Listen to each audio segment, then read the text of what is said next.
Hi ಎಲ್ರಿಗೂ ನಮಸ್ಕಾರ. ಬನ್ನಿ ಇವತ್ತು ನಾನು ಮಾಡ್ತಾ ಇರ್ತಕ್ಕಂಥ ರೆಸಿಪಿ ಬಂದುಬಿಟ್ಟು ಎಗ್ ಬಿರಿಯಾನಿ. ಇದನ್ನು ಹೇಗೆ ಮಾಡೋದು ಅಂತಂದೇಳಿ ತೋರಿಸ್ಕೊಡ್ತಾ ಇದ್ದೀನಿ. ನೀವು ಈ ಥರ ಹೊಸ ರೆಸಿಪಿನ ಟ್ರೈ ಮಾಡಿ, ಎಲ್ಲರೂ ತುಂಬಾ ಇಷ್ಟಪಡ್ತೀರಾ. ಹಾಗಾದರೆ ಈ ರೆಸಿಪಿನ ಹೇಗೆ ಮಾಡೋದು ಅಂತಂದೇಳಿ ಒಂದು ಸಲ ನೋಡ್ಕೊಂಬಂದುಬಿಡೋಣ. ಈಗ ನಾನು ಮೊದಲನೇದಾಗಿ ಒಂದು ಮಿಕ್ಸಿ ಜಾರಲ್ಲಿ ಒಂದು ಈರುಳ್ಳಿನ ಕಟ್ ಮಾಡಿ ಹಾಕ್ಕೊಂಡಿದ್ದೀನಿ. ಈಗ ಇದಕ್ಕೇ ಸ್ವಲ್ಪ ಬೆಳ್ಳುಳ್ಳಿ, ಒಂದು 4ರಿಂದ 5 ಪೀಸಷ್ಟು ಶುಂಠಿನ ತೊಗೊಂಡಿದ್ದೀನಿ.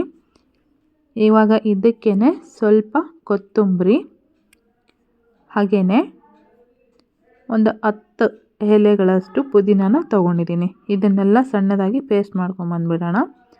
ಇವಾಗ ಇದಕ್ಕೇ ಒಂದು 5ರಿಂದ 6 ಹಸಿಮೆಣ್ಸಿನ್ಕಾಯಿನ ತೊಗೊಂಡಿದ್ದೀನಿ. ನೋಡಿ, ನಾನು ಒಗ್ಗರಣೆ ಮಾಡೋದಕ್ಕೆ ಅಂತಂದೇಳಿ ಒಂದು 7ರಿಂದ 8 ಮೆಣಸು, ಒಂದು 6 ಲವಂಗ, ಒಂದು 3 ಪೀಸ್ನಷ್ಟು ಚಕ್ಕೆ, ಒಂದು 4 ಏಲಕ್ಕಿ, ಒಂದು 2 ಹಸಿಮೆಣ್ಸಿನ್ಕಾಯಿ, ಒಂದು ಈರುಳ್ಳಿನ ಕಟ್ ಮಾಡಿ ತೊಗೊಂಡಿದ್ದೀನಿ, 2 ಪಲಾವ್ ಎಲೆ, ಕೊತ್ತಂಬರಿ, ಒಂದು 10 ಎಲೆ ಪುದೀನ, 2 ಟೊಮಾಟೊ ಇಷ್ಟನ್ನು ತೊಗೊಂಡಿದ್ದೀನಿ, ಒಂದು 4 ಮೊಟ್ಟೆ ಬಿರಿಯಾನಿ ಮಾಡೋದಕ್ಕೆ ಅಂತಂದೇಳಿ.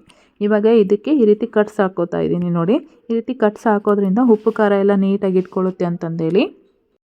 ಇವಾಗ ಇದನ್ನು ಬಿರಿಯಾನಿ ಮಾಡೋದಕ್ಕೆ ಅಂತಂದೇಳಿ ನಿನಗೆ ಆಲ್ರೆಡಿ ಒಲೆ ಮೇಲೆ ಕುಕ್ಕರಲ್ಲಿ ಎಣ್ಣೆ ಹಾಕಿ ಬಿಸಿ ಆಗೋದಕ್ಕೆ ಇಟ್ಟಿದ್ದೀನಿ. ಅದು ಸ್ವಲ್ಪ ಬಿಸಿ ಆಗಿದೆ. ಇವಾಗ ಮಸಾಲ ಐಟಮ್ಸ್ನೆಲ್ಲ ಅದಕ್ಕೆ ಹಾಕ್ಕೊಂಡಿದ್ದೀನಿ. ಸ್ವಲ್ಪ ಅದು ಫ್ರೈ ಆಗಲಿ. ಅದು ಫ್ರೈ ಆಗಿದ್ದಾದಮೇಲೆ ಒಂದು ಈರುಳ್ಳಿ ಮತ್ತು ಆಮೇಲೆ ಸ್ವಲ್ಪ ಹಸಿಮೆಣ್ಸಿನ್ಕಾಯಿ, 2 ಹಸಿಮೆಣ್ಸಿನ್ಕಾಯಿ ತೊಗೊಂಡಿದ್ನಲ್ವ, ಅದನ್ನು ಸಮೇತ ಎರಡನ್ನ ಹಾಕ್ಕೊಂಡು ಫ್ರೈ ಮಾಡ್ಕೊತಾ ಇದ್ದೀನಿ. ರುಚಿಗೆ ತಕ್ಕಷ್ಟು ಉಪ್ಪನ್ನು ಆ್ಯಡ್ ಮಾಡ್ಕೊತಾ ಇದ್ದೀನಿ. ನೋಡಿ, ಇದು ಸ್ವಲ್ಪ ಕಲರ್ ಚೇಂಜ್ ಆಗೋವರೆಗೂ ಫ್ರೈ ಆಗಲಿ. ಈ ರೀತಿ ಫ್ರೈ ಆದರೆ ಸಾಕು. ನೋಡಿ, ಇವಾಗ ಇದಕ್ಕೆ ಟೊಮೆಟೊನ ಆ್ಯಡ್ ಮಾಡ್ಕೊತಾ ಇದ್ದೀನಿ.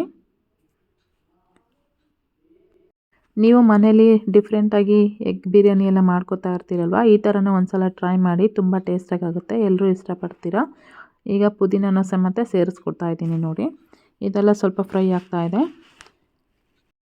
ನಾನಿಲ್ಲಿ ಈ ರೆಸಿಪಿ ಮಾಡೋದಕ್ಕೆ ಯಾವುದೇ ಥರ ರೆಡಿ ಪೌಡರ್ನೂ ಸಮೇತ ಯೂಸ್ ಮಾಡ್ತಾಯಿಲ್ಲ. ಒಂದು ಚಿಟಿಕೆಯಷ್ಟು ಅರಿಶಿನ ಪುಡಿನ ಸೇರಿಸ್ಕೊಂಡಿದ್ದೀನಿ.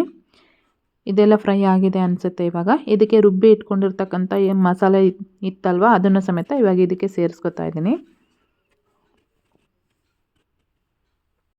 ಇದರಲ್ಲಿರ್ತಕ್ಕಂಥ ಹಸಿ ಸ್ಮೆಲ್ ಹೋಗೋವರೆಗೂ ಇದರಲ್ಲಿ ಫ್ರೈ ಮಾಡಿಕೊಂಡ್ರೆ ಸಾಕು. ಈ ರೀತಿ ಆಗಿದೆ ನೋಡಿ. ಇವಾಗ ಮೊಟ್ಟೆ ತೊಗೊಂಡಿದ್ನಲ್ಲ, ಅದನ್ನು ಸಮೇತ ಈಗ ಇದಕ್ಕೆ ಹಾಕೋತಾ ಇದ್ದೀನಿ. ಈ ಮಸಾಲೆ ಒಳಗೆ ಒಂದು 2 ನಿಮಿಷ ಫ್ರೈ ಆದರೆ ಸಾಕು ಮೊಟ್ಟೆ. ಇವಾಗ ನಾನು ಆಲ್ರೆಡಿ ರೈಸ್ ನೆನೆಸಿಟ್ಟಿದ್ದೆ, 1 ಗ್ಲಾಸ್ನಷ್ಟು ತೊಗೊಂಡಿದ್ದೀನಿ. ನಾನು ತೊಳ್ಕೊಂಬಿಟ್ಟು ಇವಾಗ ಇದಕ್ಕೆ ಹಾಕ್ತಾಯಿದ್ದೀನಿ. ನಾನಿಲ್ಲಿ 1 ಗ್ಲಾಸ್ ಅಕ್ಕಿ ತೊಗೊಂಡಿದ್ನಲ್ವ, ಅದಕ್ಕೆ 2 ಗ್ಲಾಸಷ್ಟು ನೀರನ್ನು ಸೇರಿಸ್ಕೊತಾ ಇದ್ದೀನಿ. ಸ್ವಲ್ಪ ರೈಸ್ ಬಂದುಬಿಟ್ಟು ಉದುರು ಆಗಬೇಕಲ್ವ, ಅದಕ್ಕೋಸ್ಕರ. ಇವಾಗ ಅದಕ್ಕೆ ಸ್ವಲ್ಪ ಒಂದು ಅರ್ಧ ಹೋಳಷ್ಟು ನಿಂಬೆ ಹಣ್ಣು, ಹಾಗೆಯೇ ಸ್ವಲ್ಪ ಕೊತ್ತಂಬರಿ ಹಾಕ್ಕೊಂಡಿದ್ದೀನಿ. ಇವಾಗ ನಾವು ಉಪ್ಪು ಆಗಿದೆಯಾ ಇಲ್ವಾ ಅಂತಂದೇಳಿ ನಾವಿಲ್ಲಿ ಚೆಕ್ ಮಾಡ್ಕೋಬೋದು. ಎಲ್ಲ ಆಗಿದೆ. ಈ ರೀತಿ ಫ್ರೈ ಆಗ್ತಾಯಿದೆ ನೋಡಿ. ಸ್ವಲ್ಪ ಒಂದು ಕುದಿ ಬಂದಾದಮೇಲೆ ಕುಕ್ಕರ್ ಮುಚ್ಚಳಿಕೆನ ಲಾಕ್ ಮಾಡಿ ಇಟ್ಟರೆ ಸಾಕು. ಒಂದು 2 ನಿಮಿಷ ಹೈ ಫ್ಲೇಮಲ್ಲಿಟ್ಟು ಬೇಯಿಸ್ಕೊಂಡ್ರೆ ಸಾಕು ಅಷ್ಟೇ. ನೋಡಿ, ಫೈನಲಾಗಿ ಈ ರೀತಿ ಎಗ್ ಬಿರಿಯಾನಿ ರೆಡಿಯಾಗಿದೆ. ಟೇಸ್ಟ್ ಅಂತೂ ಸೂಪರಾಗಿ ಆಗುತ್ತೆ. ನೀವು ಒಂದು ಸಲ ಮನೇಲಿ ಟ್ರೈ ಮಾಡಿ, ನಮಗೆ ಟೇಸ್ಟ್ ಹೆಂಗಾಗಿತ್ತು ಅಂತಂದೇಳಿ ಕಮೆಂಟ್ ಮಾಡಿ ತಿಳಿಸಿ. ಹಾಗಾದರೆ ಈ ವಿಡಿಯೋ ನಿಮಗೆ ಇಷ್ಟ ಆಗಿದ್ದರೆ ಶೇರ್ ಮಾಡೋದನ್ನು ಸಮೇತ ಮರಿಬೇಡಿ. Thank you.